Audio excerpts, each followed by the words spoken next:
দিচ্ছেন কোরআন হাদিস থেকে যার মানা মাফহুম সহি আকবারে সহি সুন্নাহর উপরে আছে, তাতে থেকে ফু দেওয়া জায়েজ যাবে। তাছাড়া কোনো পীর মুরিদ মুর্শিদ কোনো বিষ অন্য কিছুর নামে ফু দেওয়া চলবে না। যেমন আপনাকে বোঝাবার জন্য বলছি, কি বলে গা চলো জানেন, বলছে কি দুধ দি দেখলাম যে এতটা একটা মাটির গেড়েছে, কি বানালছে, এতটা একটা গর্ত বানালছে, আর অতি জল আর দুধ ঢেলে রেখেছে, আর ওই জলে পাখানটা ভরে দিয়েছে, আর দিয়ে তখন দুয়া পড়ছে, কত সুন্দর দুয়া।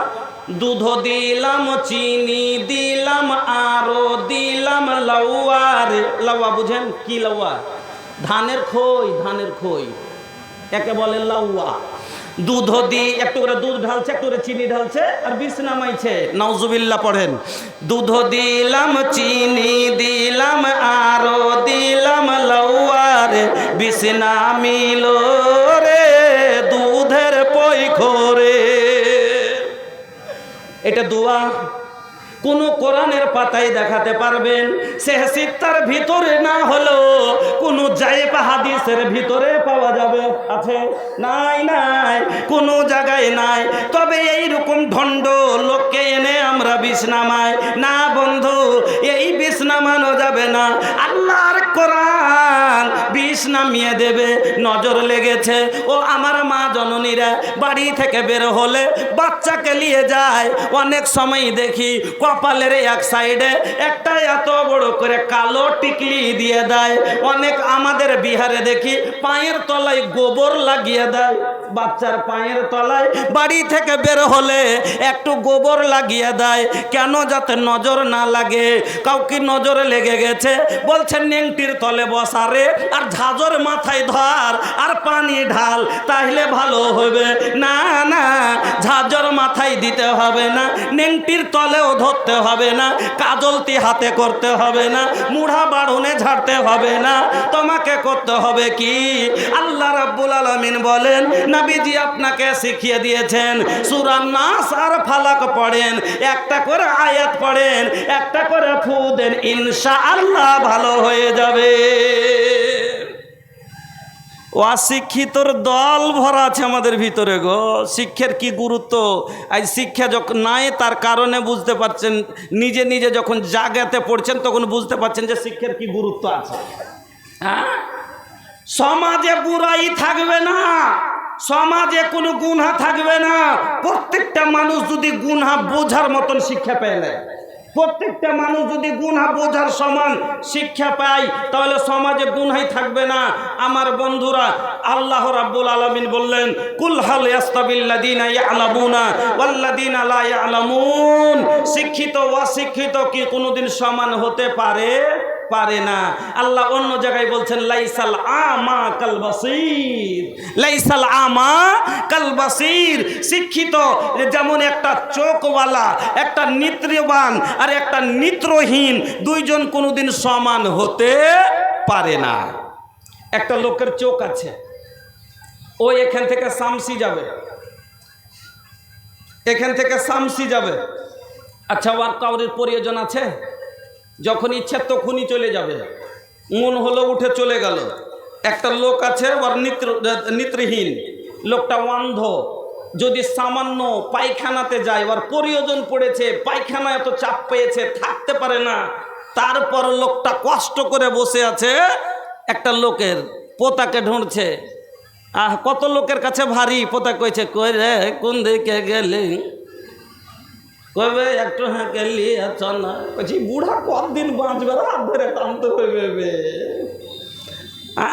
আহা, অনেক সময়তে আল্লাহর কসম করে বলছি, কাটিহারে একটা অন্ধ লোক ভিক্ষা করে। কাটিহারের ডিস্ট্রিক্টে আমি যখন পড়াছিলাম, তো সোনালী মাদ্রাসাতে 8 বছর আমি শিক্ষকতা করলাম। তো ওখানে একটা লোক ছিল অন্ধ, তো ওর বাপ একটা বেটা আছে সাথে, ছোট হনটা নিয়ে চাইতে আসতো, ভিক্ষা করতে আসতো। অন্ধ লোক, কত বদমাস ছেলে, বাবা ভিক্ষা করে ওয়ারই পেট ভরাচ্ছে, আর প্রত্যেক দিন যে বাবার হাত ধরে নিয়ে বেড়াতে হচ্ছে, তার রাগে ওই রাঙ্গি লাল পিঁপড়ে গেল হয় না, রাঙ্গি লাল পিঁপড়ে গেল একবার খুব এক জায়গায় যদি ফুড়ে নেয়, উফ বাপরে বাপরে জ্বলে চলে যায়। জ্বলে না, জ্বলে না, মনে যেন ওর বাপ কে করেছে, কেউ অন্ধটাকে, হ্যাঁ ওকে লোকটার নামও বলে দিচ্ছি, লোকটার নাম হলো খলিল, লোকটার নাম হলো খলিল। তো আর বেটা ওকে করেছে কি, হাত ধরে ওই রাঙ্গি পিঁপড়ে গালার উপরে দাঁড় করা হচ্ছে। আল্লাহু আকবার। লোকটার পায়ে লেগে গেছে, খালি ছটপট ছটপট করছে। আহা, লোকটা কি চাইছিল যে আমি পিঁপড়াতে দাঁড়াবো, কিন্তু চোখ না থাকার কারণে। তো ভাই ওই রকমই একটা অন্ধ লোক কাঁটা থেকে বাঁচতে চায়, একটা অন্ধ লোক গর্ত থেকে বাঁচতে চাই, একটা অন্ধ লোক পেশাব পায়খানা থেকে বাঁচতে চাই, তবু বাঁচতে পারে না। তার কারণ হলো লোকটা উঝাট খাইয়া পড়ে, লোকটা পেশাব পায়খানায় পা পড়ে যায়, লোকটার গর্ততে পা পড়ে যায়, অনেক সময় লোকটা পড়ে যায়, কষ্ট পায়। তার কারণ হলো লোকটার নেত্র নাই, লোকটার নেত্রহীন, লোকটার দৃশ্য নাই, লোকটা দেখতে পাই না, এই জন্য বাঁচতে চাইলেও বাঁচতে পারে না। ওই রকমই একটা অশিক্ষিত লোক গুনাহ থেকে বাঁচতে চায় তবু বাঁচতে পারে না। তার কারণ হলো গুনাহটা বুঝতেই পারে না। গুনাহ থেকে অনেক মানুষ বাঁচতে চায়, অনেক জাহেল লোক যার ভিতরে ইলম নাই, সেও গুনাহ থেকে ভয় পায়, কিন্তু বুঝতে পারে না যে এটা বলতে গেলে আমার শিরক হয়ে গেল। যেরকম আমার মা খালারা, ও বুঝতেই পারে না যে এটাতে আমার গুনাহ হয়ে গেল। কইছে কইছে হ্যাঁ গে বুবু, তুই যে বেলে না পারা হয়েছিলি তো কোনটা ভালো হলে? কইছে কইস না বুবু, 7 ঘাট মাইরে ওই হারঘে দক্ষিণ পাড়ার যে ওই রমজান ডাক্তার আছে, ওই হাঁকে ভালো করলে। রমজান ডাক্তার ভালো করেছে না আল্লাহ করেছে? এই যে কথাটা না জানার কারণেই ভুলে গেল। হ্যাঁ, কইছে 7 ঘাট মাইরে বুবু রমজানের কাছে ভালো হইনি, তো রমজান ভালো করলে না আল্লাহ ভালো করলে? ওকে বলতে হতো কি, আল্লাহর দয়াতে দানে বুবু রমজানের হাতে যশ পাইনু, আল্লাহ রমজানের হাতে ভালো করলে, আল্লাহ দিলে ওখানে নিজের করে ভালো হয়েছি, হ্যাঁ আল্লাহ ভালো করেছে, এই কথা বলতো। কিন্তু না জানার কারণে এই যে একটা শিরকের একটাই ভাগ নাই, শিরকের অনেকটাই ভাগ আছে, জানি আছে, খাফি আছে, হ্যাঁ তো আসগার আছে, আকবার আছে, ওর মধ্যে এক ধরনের এটা একটা শিরক হয়ে যাবে। যখন ও করবে কি, একটা মানুষের উপরে আকীদা নিয়ে চলে যাবে, ভরসা করবে যে অমুক আমাকে ভালো করেছে। তো বন্ধু আমার, অনেক মানুষ আমরা গুনাহ থেকে বাঁচতে চাইলো, না জানার কারণে গুনাহ থেকে বাঁচতে পারি না। এই জন্য আল্লাহ রাব্বুল আলামিন কোরআনের ভিতরে নমাজের কথা পড়ে, হজের কথা পড়ে, জাকাতের কথা পড়ে, উলুহিয়তের কথা পড়ে, রুবুবিয়তের কথা পড়ে, সব জান্নাতের কথা পড়ে, জাহান্নামের কথা পড়ে, যত রকমের দরকার আছে সব পড়ে।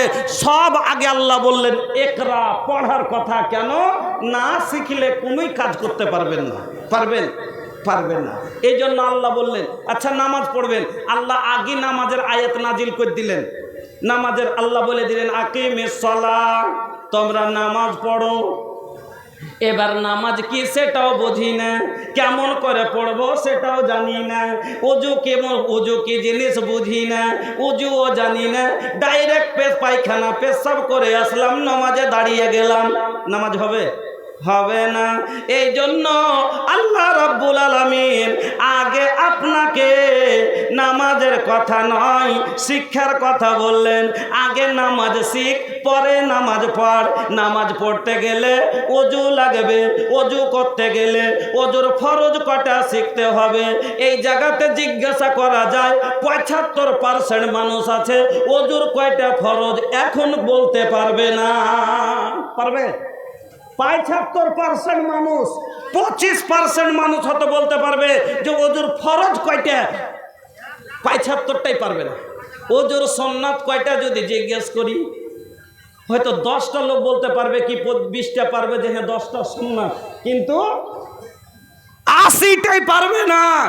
তাহলে এবার চিন্তা করেন যে সুন্নাতি জানে না, যে ফারায়েজে বুঝে না, ও ওযু করে কি করে, ওর ওযু হবে কি হবে না, তারতিব জানে না। তারতিব না হলে, আচ্ছা তারতিব বোঝেন, তারতিব কি মানে কোনটার পরে একের পরে এটা কাজ, এটার পরে এটা কাজ, আমি জানি না। একটা লোক তারতিব জানে না, ওযু করতে ভিড়ে গেছে। একটা লয়া লোক কাফের ছিল, মুসলমান হয়েছে, মুসলিম হয়েছে, তখন করেছে কি, तो सूरा फातिहा सीखे सीखार पर कहते हमको वजू सिखा दीजिए, हम नमाज पढ़ेंगे। बोलते जे हमको वजू करना सिखा दीजिए, हम नमाज पढ़ेंगे। जो जानते हैं सूरा फातिहा जानते हैं वही पढ़ के नमाज पढ़ेंगे। ठीक है पढ़िए, भालो कथा। एके तखन शिखे वजू करते कि बोलेছে पहले दोनों हाथ को पहुँचू तक धोइए। এটা হলো পৌঁছু। আমার ভাষায় বিহারিতে আমরা উর্দু ভাষা বলি কি এটা পৌঁছু, মানে এখান থেকে দু হাতকে ধুইতে হবে। ধুই না আমরা 3 বার ধুই কি ধুই না কচলে। फिर हाथ पाँव और उंगली का खिलाल कीजिए। यानी कि खिलाल करते हुए यानी कि बुझलें ए भीतर गला जाते गाछा गला सुखा ना থাকে বুঝলেন। উজু যখন করবেন খালি এনি করে নিলেন আর এনি করে দিলেন আর ভিতর শুকাই যাচ্ছে না, এইভাবে কচলে কচলে এরকম করে করে গাছাগুলোকে ভিজাবেন। তো আপনি ওকে বলেছে কি पहले दोनों हाथ को पहुँचू तक धोइए, এটা পেরেছে পৌঁছু বুঝে। ফের তখন কয়েছে 3 बार कुल्ला कीजिए। तो कुल्लीटा सबाई बुझे আর ওদিকে 3 बार कुल्ला कीजिए। तो 3 बार मुखे पानी लेছে আর ফেলে দিয়েছে, কিন্তু ফের তখন বলেছেন अब नाक में पानी डालिए। ও কয়েছে লাখে পানি দাও। এবার ও তো জীবনে উজু করে নিয়ে লাখে কতখানি পানি দেয় এটা তো আর ও জানে না। কুলি করতে বলেছে মুখে পানি লিয়েছে ফুক করে ফেলে দিয়েছে এটা তো জানে, কিন্তু লাখে পানি দিতে বলেছে ওকে जब नाक में पानी डालिए तो तो আর লাখে পানি জীবনে দেয়নি জানে না। ওকে বলতে थोड़ा सा पानी चुल्लू में लेके नाक में ऐसा कीजिए। ওকে বুঝিয়ে দেওয়া দরকার ছিল। যেমনি ওকে বলেছে नाक में पानी डालिए বধনা লিয়েছে লোলটাকে লাগালছে ঢালতে শুরু করেছে। মরবে না বাঁচবে? মরবে না বাঁচবে? মরবে না। তো তাহলে ইবাদত করতে যে উল্টা বালাই হলো না তো যাই না কাজ করতে হবে, না যাই না করলে ভাই উল্টা ফের টেনশন বেড়ে যাবে। এবার তোর কইছে যে अरे अरे उस तरह से नहीं, ऐसे नाक में तो पानी चला जाए मर जाइएगा, ऐसे थोड़ा सा पानी लीजिए और इस तरह नाक में दीजिए और नाक को झाड़िए। कह दिले एक एक করে সব শিখেছে, कान का मसा कीजिए सब শিখিয়ে দিলে। এবার ফের ওকে বলেছে কি अब पैर धोइए, अब अपना पैर धोइए। तो কোন জানে জীবনে যে কোনখান থেকে পা ধয়, ও মনে করছে এখান থেকে তো গোটাই পা গোটাই কাপড় ছেড়ে ঢালতে শুরু করেছে। তো হইবে তো না, তো বুঝা করতে হবে। তো এবার একটা ওযু শিখতে হবে। ওযু না হলে নামাজ হবে না।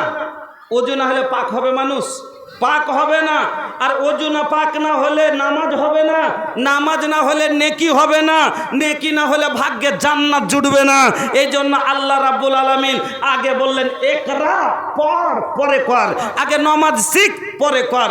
এবার রোজা, আচ্ছা যদি রোজা না জানতাম, রোজার বারে আয়াতি নাজিল হয়নি, শিখিনি কিছু, ডাইরেক্ট আল্লাহ বলে দিলেন যে তোরা কি কর, তোমরা রোজা রাখো, ওয়াকিমুস সিয়ামা ইলাল লাইল, তোমরা রোজা রাখো। আল্লাহ বলে দিলেন যে সুমু, তোমরা রোজা রাখো। এবার রোজা কখন রাখবো, কতখানি টাইম ওর লেগে, কখন সাহরি খাবো, কখন ইফতারি করবো জানি না, কিচ্ছু জানি না।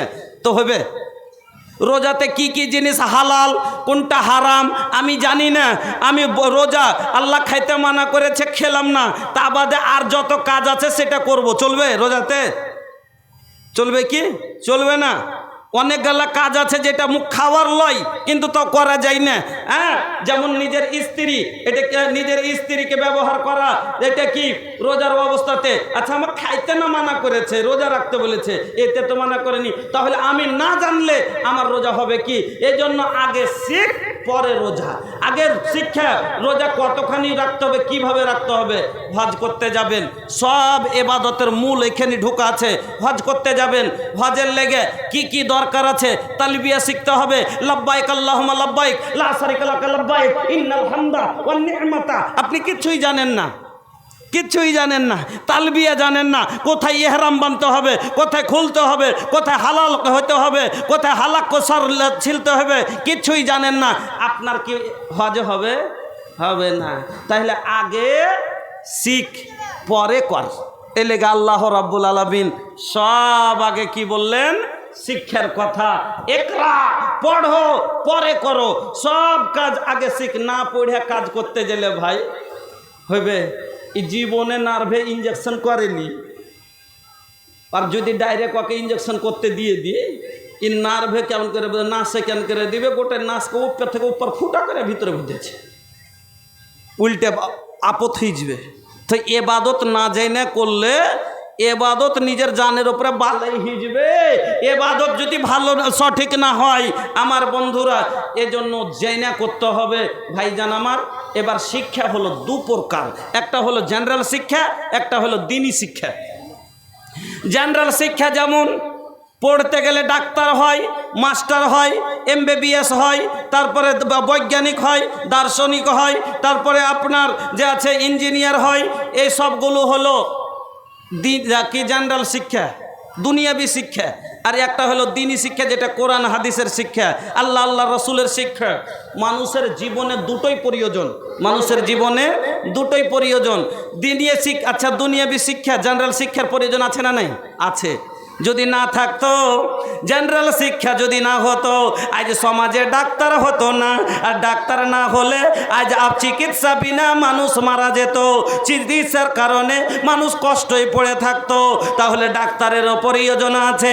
যদি আজ ইঞ্জিনিয়ার দেশে না থাকতো, ইঞ্জিনিয়ার যদি না হতো, তাহলে আজ সমুদ্রের ওপরে আজ ব্যারেজগুলো বনতো না, নদীর ওপরে কাটিহার আর মালদার ভিতরে মহানন্দার ওপরে পুল হতো না।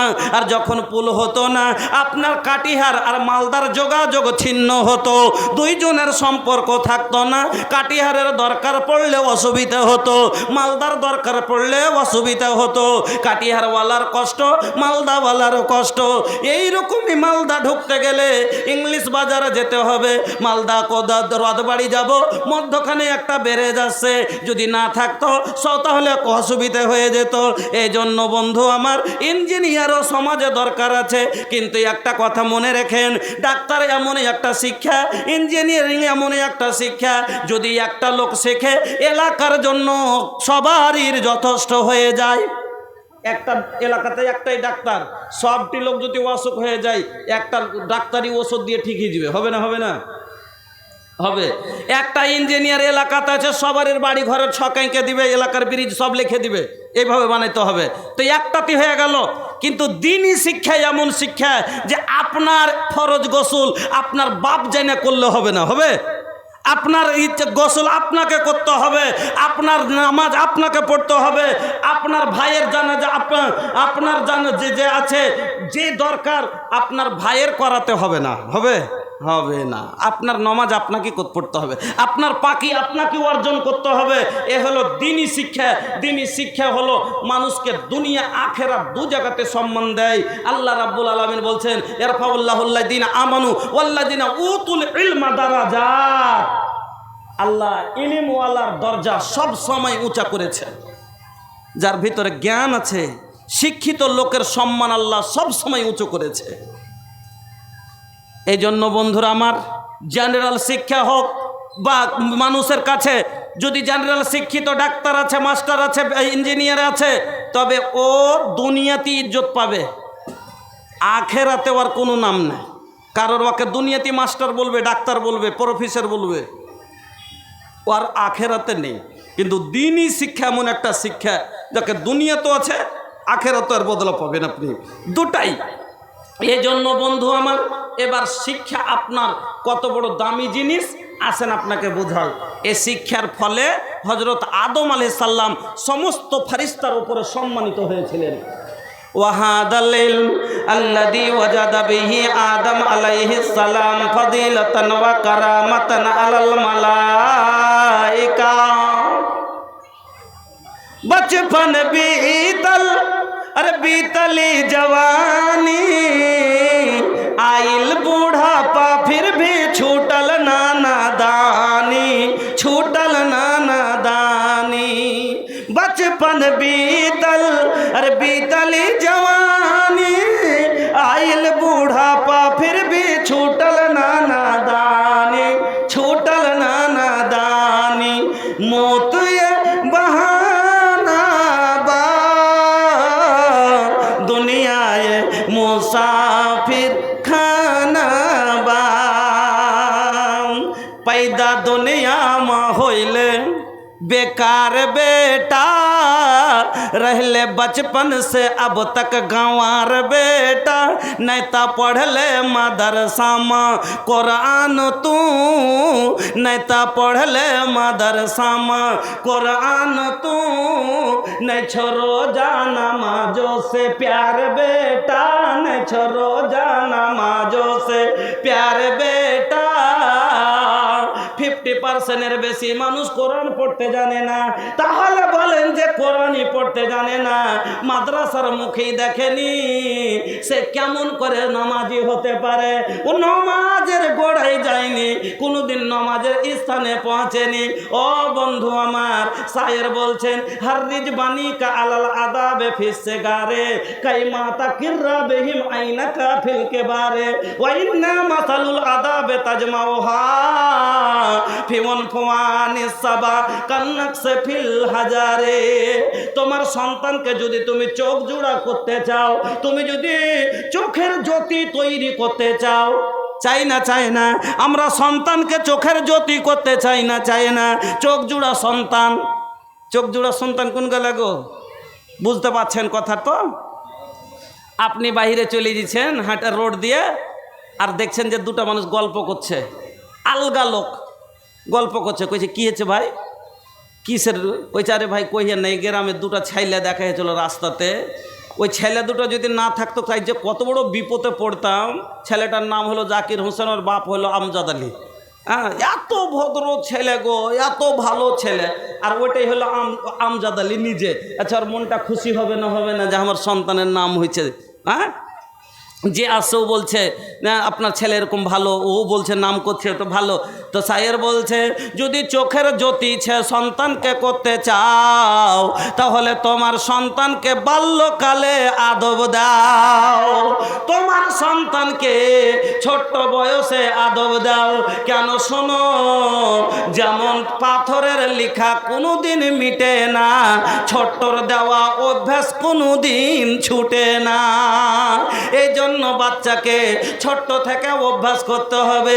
আপনার 30 বছরের বেটা আজ বাম হাতে গিলাস তুলছে আর ঢক ঢক করে জলপান করছে, করে না? বাম হাতে ধরে চাই খাচ্ছে না খায় না? কেন খাচ্ছে? ছোট্ট বয়সে আপনার সন্তানকে আপনাকে এই অভ্যাসটা দিতে হতো। আল্লাহ পাকের নবী বসে খাচ্ছেন, উমর বিন আল্লাহর রসুল উমর বিন আবি সালমা বলেন আমি ছোট বাচ্চা আল্লাহর রসুলের সাথে বসে আছি, খাবার এলো, আল্লাহর রসুলের আগা দিকে একটা প্লেট দেওয়া হলো, খাবার দেওয়া হলো, আমি ছোট বাচ্চা আল্লাহর রসুলের সাথে বসে বসে খাচ্ছিলাম, আমি বাম হাতে খাচ্ছিলাম, আর একবার এদিকে লোফা মারছিলাম, একবার ওদিকে লোফা মারছিলাম, একবার এদিকে হাত দিছিলাম। আল্লাহর রসুল আমাকে আদব দিলেন কি বলে, ইয়া গোলাম, ও ছেলে, কুলবে সাম্মিল্লাহ, ও ছেলে বিসমিল্লাহ বলে খাও। তুমি আগে বিসমিল্লাহ বলো, সাম্মিল্লাহ, বিসমিল্লাহ বলো। ও মা, যখনই বাচ্চাকে খেতে বসাবেন, ছোট বাচ্চা আপনার খেতে বসে, আই মা এতে ভাতটা খাইলে, এ ভাত কটা খাইলে, যখন ভাতটা মুখে দিতে যাবে তো আপনি দেখে ওকে বলেন মা সাম্মিল্লাহ, বিসমিল্লাহ পড়ে মা। মারে বিসমিল্লাহ না পড়ে খেলে শয়তান শরীক হয়ে যায়। এবার বাচ্চা জিজ্ঞাসা করবে মা শয়তানকে, তখন বলেন শয়তান হলো আমাদের শত্রু, যে মানুষকে ক্ষতি করে, যে মানুষকে গুনার কাজ করায়। এবার তুই যদি মা শয়তানের নাম নিয়ে যদি তুই আউযুবিল্লাহ বিসমিল্লাহ না পড়িস, ওরে মা বিসমিল্লাহ পড়ে যদি না খাস, বিসমিল্লাহ আউযুবিল্লাহ পড়ে যদি নামাজ না পড়িস, কোরআন না পড়িস, শয়তান শরীক হয়ে যাবে, তোর ক্ষতি করবে। এবার ওই বাচ্চা 2 বছর 3 বছরের বাচ্চা একদিন যখন শুনে নিবে যে মা বলেছে বিসমিল্লাহ না বলে খাস নে, আর যখনই সে খেতে বসবে ওই বিসমিল্লাহ তার মনে পড়ে যাবে। বাম হাতে অনেক বাচ্চারা খায়, আপনার বাচ্চা খাচ্ছে, আপনি তাকে বলেন কুলবে ইয়ামিনেকা, নবী বলছেন, নবী ওই বাচ্চাকে বললেন কুলবে ইয়ামিনেকা, তুমি ডান হাতে খাও, ডান হাতে খাও, ও কুল মিম্মা ইয়ালিকা, নিজের সামনে থেকে খাও, নিজের সামন থেকে খাও, এদিক ওদিকে হাত ছোড়াছড়ি করিও না। আপনার সন্তানকে বুঝাবেন বাম হাতে খেতে দেবেন না, বলবেন মারে ও আব্বু তুমি বাম হাতে খেও না, কেন ইন্না সবা ইয়াকুলু শয়তান আন শিমালিহি, শয়তান বাম হাতে খায়। ওরে বেটা তুই শয়তান লইস, তুই হলে আমার বাচ্চা, তুই মুমিনার বাচ্চা, তুই হলে আমার সন্তান, তুই হলে মুসলিম ঘরের সন্তান, বাম হাতে খাস না বাপ, বাম হাতে শয়তান খায়, তুই যদি বাম হাতে খাস তাহলে তুই শয়তানের খাবার সাথে হবি। ও বাবা খাস না। আপনার সন্তান ওই 3 বছর বয়সে যেখানে কথাটা হয়েছে না, ও শায়ের বলছে যেমন পাথরের লেখা কোনোদিন মিটে না, ওই রকমই ছোট্টর দেওয়া অভ্যাস বয়স হলো ছুটে না। আমার মা বোনেরা, আমার ভাইজানেরা, এই শিক্ষা এমন শিক্ষা হযরতে আদম আলাইহিস সালাম এই শিক্ষার কারণে সমস্ত ফারিস্তার উপরে সম্মানিত হয়েছিলেন। ও আল্লামা আদম আল আসমা কুল্লাহা সুম্মা রাজাহুম আলাল মালাইকাতি ফাকালা আনবিউনি বিআসমাই হাউলাই ইন কুনতুম সাদিকিন। আমার আল্লাহ সমস্ত জিনিসের নামগুলো আদমকে শিখিয়ে দিয়েছিলেন। ফারিস্তাদেরকে বললেন, ও ফারিস্তারা, তোমরা এই সব জিনিসের নামগুলো বলো তো। তারা বলেছিল, আল্লাহ যে হাত তুমি শিখিয়েছো সেটাই জানি, এর বাইরে কিছুই জানি না। আদমকে আল্লাহ ডাক দিলেন, আদম এই জিনিসগুলোর নামগুলো বলে দে। আদম আলাইহিস সালাম সব নামগুলো এক এক করে বলে দিলেন। এবার বললেন, আল্লাহ আচ্ছা বলতো কে বড় হলো? বলে, আদম আমাদের চাইতে বেশি জানকার। তাহলে কি কে বড় হলো না তো আদম? তাহলে তোমরা কি করো, আদমের আগাদিকে তোমরা কি করো, তোমরা মাথা নত করো। তোমার ওস্তাদ হলো, তোমার চাইতে বড় হলো। সব যত কুল্লুহুম আজমাউন, যত ফারিস্তা ছিল সব ফারিস্তা কুল্লুহুম ইয়াসজুদুন, সবাই মাথা নত করলো। ইল্লা ইবলিস আবা ওয়াস্তাকবারা ওয়া কানা মিনাল কাফিরিন। শুধু ইবলিস ইনকার করে উঠে গেল। ও বাজান, আল্লাহ লানতের তক্তা দিয়ে লাথি মেরে জান্নাত থেকে বার করে দিলেন। ও বন্ধু আমার, কথা ভালো করে শুনে যান। আল্লাহ রাব্বুল আলামিন সমস্ত ফারিস্তার উপরে আদমকে সম্মানিত করে দিলেন, প্রাধান্য দিলেন। কিসের কারণে? এই শিক্ষার কারণে। ওয়াহাদাল ইলম, ওগো মা জননী ভালো করে শোনেন, আল্লাহর নবী ওয়াহাদাল ইলম আল্লাযী আখরাজা ইউনুস আলাইহিস সালাম মিন বাতনিল হুত। এই শিক্ষার কারণে ইউনুস আলাইহিস সালাম মাছের পেট থেকে বেরিয়ে এসেছিলেন। এই শিক্ষাতে ভরা আছে মুশকিল থেকে বের হওয়ার রাস্তা। এই শিক্ষাই ভরা আছে, এই কোরআনেই রাখা আছে আপনার বিপদ থেকে উদ্ধারের রাস্তা। এই কোরআনেই ভরা আছে আপনার বাঁচার পথ। ও মা, ইউনুস আলাইহিস সালাম যখন মাছের পেটে চলে গেলেন, ওই মাছের পেট থেকে এবার আল্লাহকে ডাকতে শুরু করলেন। কি বলে? লা ইলাহা ইল্লা আনতা, তুমি ছাড়া কোনো মাবুদ নাই, ইল্লা আনতা, শুধু তুমি, সুবহানাকা, আল্লাহ তুমি পাক, ইন্নী কুনতু মিনাজ জালিমিন, যত রকমের গুনাহ জুলুমকারী হলাম আমি। আল্লাহ রাব্বুল আলামিন বলেন, ফালাউলা আন্নাহু কানা মিনাল মুসাব্বিহিনা লালাবিসা ফি বাতনিহি ইলা ইয়াউমি ইউবআসুন। সেদিন ইউনুস আলাইহিস সালাম যদি এই তাসবিহটা পাঠ না করত, আল্লাহ রাব্বুল আলামিন বলেন কিয়ামত পর্যন্ত আমি ইউনুসকে মাছের পেটে রেখে দিতাম। বুঝতে পারলেন? এরকম যখন কোনো মুসিবতে পড়বেন, তা আপনি মাদ্রাসাতে পড়াইবেন মেয়েকে, দুয়াটা জানবে, তাহলে তো সে মুসিবত থেকে উদ্ধারের জন্য আল্লাহর কাছে দুয়াটা পড়বে। হ্যাঁ, মাদ্রাসাতে ওই মাকতবে পড়তে একটু 4 দিন পেঠিয়ে দিয়েছে, সহি করে দুয়াই একটা শিখবের। মুলবিটা ভালো থুবো না আমরা, কেন যে বেতন ভালো লাগবে। 4000 টাকার মুলবি থুইতে হবে, মুন্সি পড়িয়ে দিয়ে ওকে শিখাচ্ছে আল্লাহুম্মা ইন্না আউযু বিকা মিন জেকে দুনিয়া ওয়া জেকে ইয়াউমাল কিয়ামা। ও বাড়ি গেছে যার করে খালি ঝুঁকে ইয়াদ কইছে জেকে দুনিয়া ইয়াউমাল কিয়ামা, জেকে দুনিয়া ইয়াউমাল কিয়ামা। এবার ওর ভানি কইছে, হারে বহিন এটা কোন দুয়া কইছিস তুই, জেকে দুনিয়া ইয়াউমাল কিয়ামা? হ্যাঁ, কইছে আগে ভানি কইস না, यार মানে খুবই ভালো। তো কি রে বহিন কি না, তো জেকে দুনিয়া ইয়াউমাল কিয়ামা, মানে যে কোনকার দুনিয়া সেরকম থেকে যাবে, কিয়ামত হয়ে যাবে। এটা কথা হলো তো? ভালো আলিম রাখতে হবে, ভালো বেতন দিয়ে ওকে শিখাইবে, ভালো মতন শিক্ষা।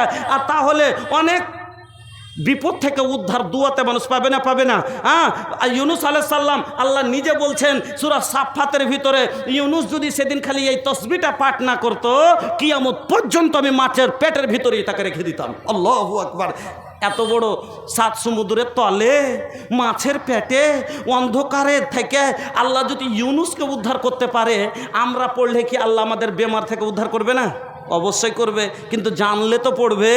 জানেন কয়টা লোক জানি না, শিক্ষার অভাব। আজ কইছে এগুলা কোনো শিক্ষা হলো? 3000-5000 টাকার মুলবি। এই 3000-5000 টাকার মুলবি না হলে দুনিয়া আপনি পয়দা হইতেন না। এই 3000 5000-এর মূলবি না হলে আজ আপনিও পয়দা হইতেন না। বলবেন কেন? আরে মৌলবি না হইলে আপনার মার বিহা হয়তো না নাকি? বিহা কে পড়ালছিল? আপনার মার। এই 3টা আয়াতকে পড়েছিল, ইয়া আইয়ুহাল্লাযিনা আমানুত্তাকুল্লাহ হাক্কা তুকাতিহি ওয়া লা তামুতুন্না ইল্লা ওয়া আনতুম মুসলিমুন। ইয়া আইয়ুহাল্লাযিনা আমানুত্তাকুল্লাহ ওয়া কুলু কাওলান সাদীদা ইউসলিহ লাকুম আমালাকুম ওয়া ইয়াগফির লাকুম যুনুবাকুম ওয়া মান ইউতিল্লাহ ওয়া রাসূলাহু ফাকাদ ফাযা ফাওজান আযীমা। প্রফেসর পড়েনি, মাস্টার পড়েনি, কোনো ডাক্তার পড়েনি, MBBS পড়েনি, পড়েছিল তো কে না? তো আপনার সমাজের ওই 3000-এর মৌলবি, যাকে আজ সকাল সন্ধ্যা যেই মৌলবি রে করলি তুই ঘৃণা, জানাজার সময় লাগবে তারে সেইটা ভাবলি না। আরে মৌলবি না হইলে তোর মার বিয়া হইতো না, এ মৌলবীর ছাড়া তোরে দাফন দিবে না, এ মৌলবি ছাড়া তোর জানাজা কেউ পড়াবে না, এই মৌলবীর ছাড়া তোরে দাফন দিবে না। নাকি সব একই লাগবে, 3 টাকা লয়, এর একটা ওজন উঠাইতে পারবেন না। আল্লাহু আকবার। আল্লাহ এত বড় এর সম্মান করেছে। চলেন, ওয়াহাজাল আল্লাযী আখরাজা ইউসুফ আলাইহিস সালাম মিনাস সিজন। এই শিক্ষারই ফলে ইউসুফ আলাইহিস সালাম কায়েদখানা থেকে, জেল থেকে পরিত্রাণ পেয়েছিলেন। কি শিক্ষা ছিল? স্বপ্নের ব্যাখ্যা জানতেন, ব্যাখ্যা করতে পারলেন, এই জন্য ছাড় পেয়েছিলেন। আমার বন্ধুরা, ওয়াহাজাল আল্লাযী আখরাজা আল্লাযী জাআলা আখরান নবী সাল্লাল্লাহু আলাইহি ওয়াসাল্লাম আকরামুল আম্বিয়া ওয়া আশরাফিহিম। এই শিক্ষা এমন শিক্ষা যে শিক্ষার ফলে আমার নবী সর্ব আম্বিয়া রাসূলের ওপরে নাবিদের ইমাম বইনে নামাজ পড়িয়েছিলেন। ইমাম হয়েছিলেন না হননি? আল্লাহু আকবার। তো এই শিক্ষা এত বড় জিনিস যার তুলনা করা যায় না। আপনাকে এবার আমি বোঝাই, আপনার বাচ্চা মৌলানা আবুল হাসান আলান নদভী একটা বই লিখেছেন, পাজা সুরাগে জিন্দেগি, উর্দুতে। হ্যাঁ, উর্দুতে বইটা আছে, পাজা সুরাগে জিন্দেগি। হ্যাঁ, তো মানে জিন্দেগির রাস্তা তুমি পেয়ে যাও, বাছাই করে নাও। তো এই বইটাতে একটা ঘটনা লিখেছে, খুব দারুণ ঘটনাটা শুনবেন, খুব মজার।